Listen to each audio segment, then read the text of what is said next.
Bienvenue dans Sweet Papy Podcast. Accompagner nos proches vers la dépendance tout en se préservant est un engagement qui bouleverse une vie.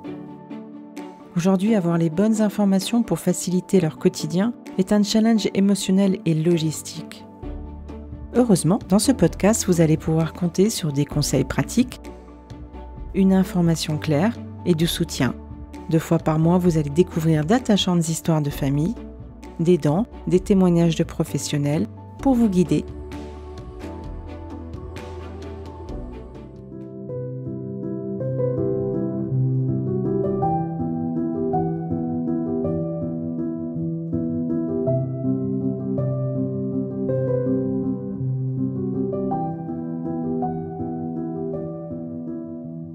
Dans l'épisode précédent, numéro 5, j'avais laissé Jean-Luc mettre en place une nouvelle organisation pour sa maman. L'heure du déménagement de son dernier appartement et du tri avait donc sonné. Mon invité d'aujourd'hui marche à mes côtés depuis 25 ans. Comme moi auparavant, il s'est retrouvé du jour au lendemain avec son père hospitalisé, rapatrié en soins de suite et enfin transféré en maison de retraite, le tout en l'espace de 2 mois. J'ai donc pu le guider, lui expliquer comment gère-t-on leur quotidien dans un espace-temps si court. Mais d'abord, il lui a fallu prendre conscience que son père était dorénavant un vieux monsieur et qu'il fallait agir vite pour sa sécurité et pour son bien.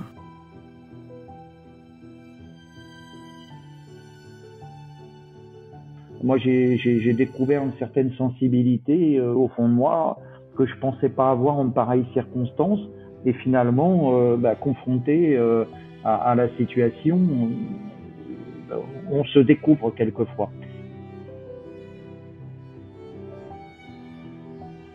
Je vous propose donc d'écouter son témoignage sur le tri des affaires, en 3 phases importantes à anticiper pour vous.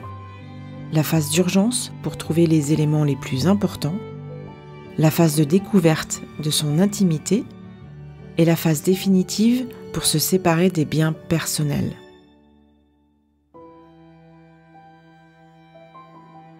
Orchestrer leur quotidien, c'est donc trier, ranger, jeter, prioriser leurs affaires, leurs documents, leurs souvenirs, leurs objets, leur vie finalement.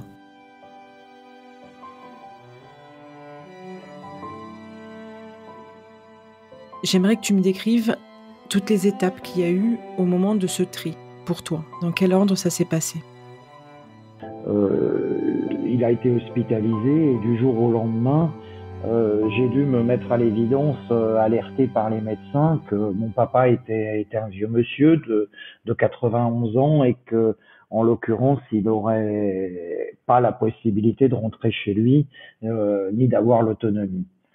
À partir de là, déjà, premier ou deuxième jour d'hospitalisation, il fallait lui apporter quelques affaires de rechange afin de ne pas le laisser dans ces tenues ignobles d'hôpitaux où on a les fesses à l'air et où on ne peut rien faire.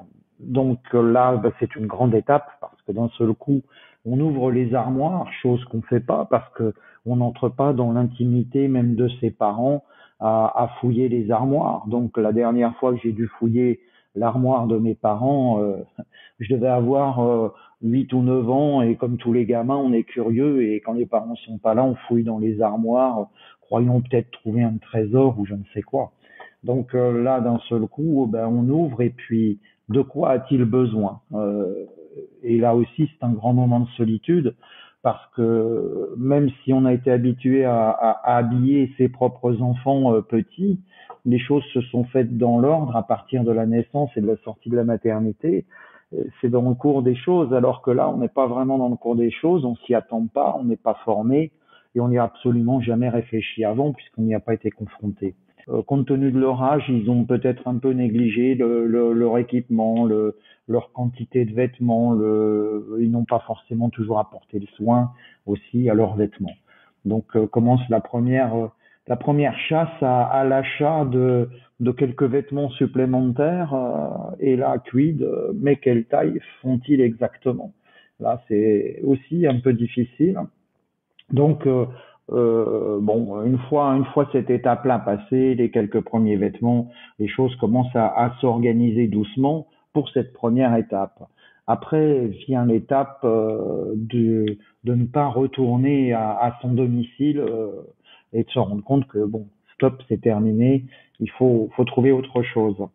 Donc là intervient un second tri qui est que va-t-on garder dans la mesure où de toute façon on ne peut pas tout prendre. L'habitation, il faut bien la vider et on ne peut pas tout transporter chez soi en disant mais j'amène toutes les affaires de la vie de mon père. Donc intervient un premier tri. Que vais-je jeter? Est-ce qu'il en aura pas un jour besoin? Est-ce que moi j'en aurai pas un jour besoin? Donc on opère un tri un peu aléatoire. Il y a des choses qu'on jette où ça blesse un peu l'amour-propre parce s'il y a forcément une trace, il y a forcément un souvenir, même si c'est quelque chose qui n'a aucune importance. Ça peut être que matériel, un objet, un ustensile, un vieil outil de jardin, mais il y a des souvenirs. Et ça, je le jette, je le jette pas, je le ramène chez moi. J'ai ramené certaines choses, mais plusieurs mois après, il m'arrive encore de me réveiller la nuit et de me projeter dans l'habitation et de me dire oh, il y a ça, il y a ça. Ben non, il n'y a plus rien. Aujourd'hui, tout est vidé. C'est une histoire passée. Il y a eu une croix de fête dessus et certains objets, malgré tout insignifiants, mais qui aujourd'hui ressurgissent comme ça dans le cerveau. C'est difficile de couper définitivement. Après, peut-être même quelques mois après, il y a des choses qui ont été jetées qu'il n'aurait pas fallu jeter, mais il y a un moment, il faut faire un tri. On est pris par le temps et on peut pas tout conserver, tout garder.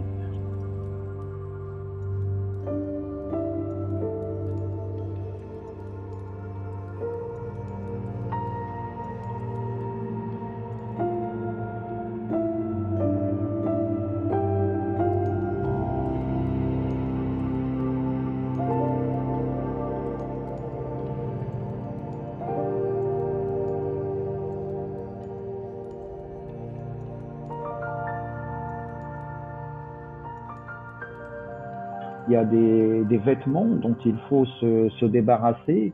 Et pire encore, ma mère ayant quitté ce monde il y a une dizaine d'années, et ses affaires étaient intactes dans l'armoire, un peu comme si elle allait revenir le lendemain. Donc là, la question ne se posait même pas s'il fallait garder les affaires pour mon père ou pas. C'était des affaires dont il fallait se débarrasser. Et là, c'est extrêmement difficile parce qu'il n'y a pas de choix à faire. Là, il faut carrément tout éliminer. Et puis, on a quand même un peu l'impression de profaner les armoires de ses Ouais, parents. c'est la Donc, découverte de leur intimité un- aussi, hein, qui est un pas qui est énorme, hein. voilà, c'est une intimité dans laquelle on ne rentre pas quand on les voit. Hein. On va pas s'amuser à fouiller leurs armoires et à vérifier ce qu'ils ont ou ce qu'ils n'ont pas. Puis je suis un garçon. Un garçon est peut-être aussi un peu moins organisé par rapport à l'aspect vestimentaire de ses parents, ou peut-être qu'une femme sera beaucoup plus ouverte sur ce genre de choses. Il y a un œil qui est peut-être différent. Mais, mais bon, voilà, dans mon cas, il a fallu se débarrasser des affaires de ma maman aussi.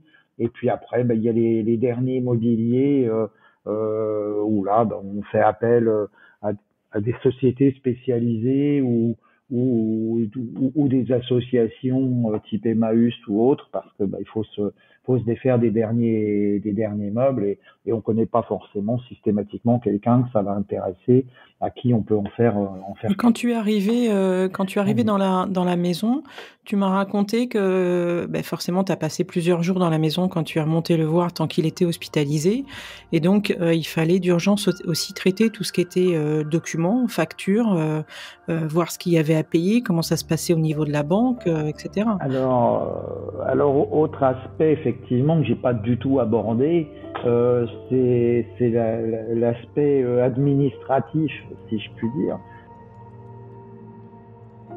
Donc il y a les factures à payer, l'électricité, le téléphone, des choses qu'il faut pas forcément qui se coupent tout de suite. Hein. L'électricité en hiver dans une maison, quand on la coupe, ça veut dire plus de chauffage. Il faut quand même entretenir. Donc autant très vite traiter toutes ces parties administratives que de se retrouver à faire des courriers pour demander d'éventuelles extournes. On a déjà suffisamment à faire dans l'organisation pour pouvoir avancer un peu. Donc tous ces documents, il faut les trier, les retrier.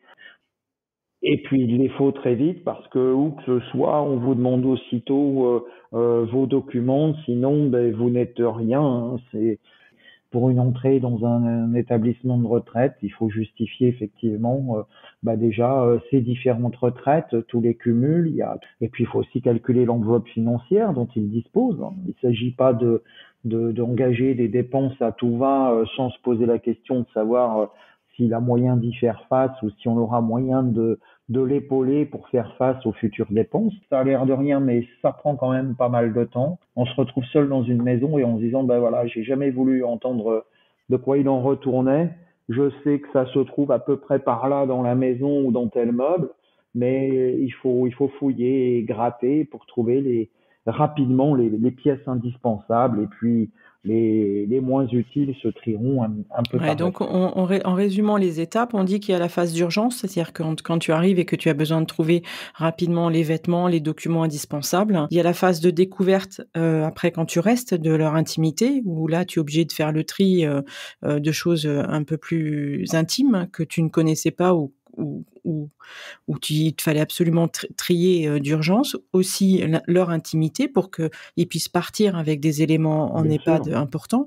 Parce que je crois que tu m'as bien expliqué que, par exemple, c'était important pour lui de partir avec son tourne-disque, son CD, sa chaîne hi-fi pour pouvoir écouter sa musique. Il y a des choses qui peuvent nous paraître insignifiantes, effectivement.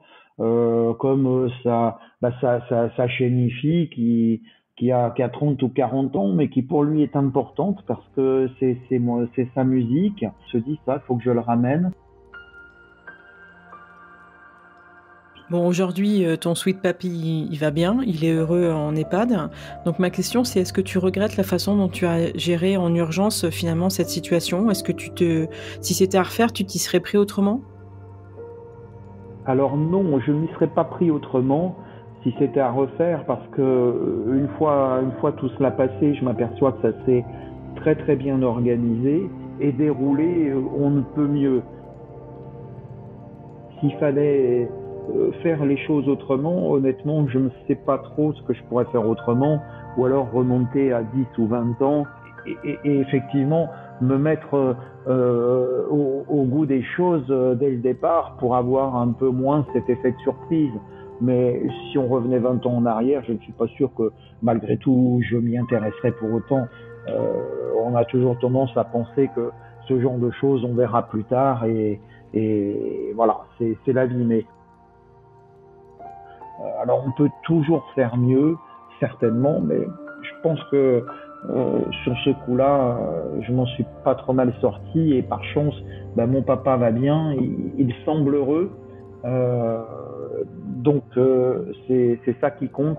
Et pour l'instant, pour revenir à l'aspect matériel ou autre, il n'y a pas une seule chose qui m'est réclamée et que je n'avais pas conservée.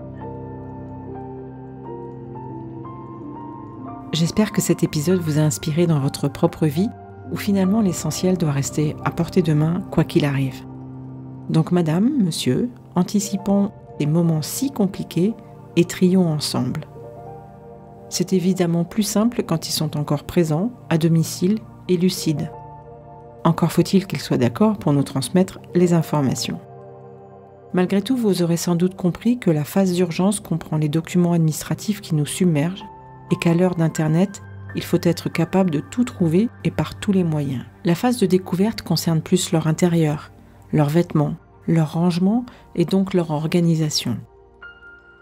Enfin, la dernière phase est encore plus émotionnelle, puisqu'elle relève souvent aussi de notre enfance et de nos propres souvenirs.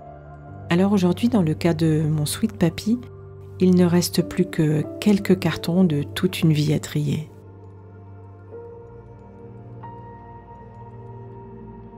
Connaissez-vous la définition exacte de l'expression « trier sur le volet » ? Alors, c'est quand tout est sélectionné avec soin, choisi selon des critères stricts, dont il est difficile de déroger, et pour obtenir le meilleur de chaque chose. Obtenir le meilleur de chaque moment, c'est le défi de notre prochaine invitée. Encore merci d'avoir suivi cet épisode et ce partage intime. Si les thématiques abordées dans ce podcast vous ont intéressé ou vous êtes éventuellement concerné, retrouvez-moi également sur Instagram, Facebook ou contactez-moi par mail. Je me ferai un plaisir d'en discuter avec vous et pourquoi pas de vous interviewer. Pensez également à partager ce balado et pour profiter de la suite, abonnez-vous. Enfin, pour m'aider à le faire connaître, notez 5 étoiles sur Apple Podcast avec un petit commentaire. Allez, à très bientôt et d'ici là, prenez soin de vos proches.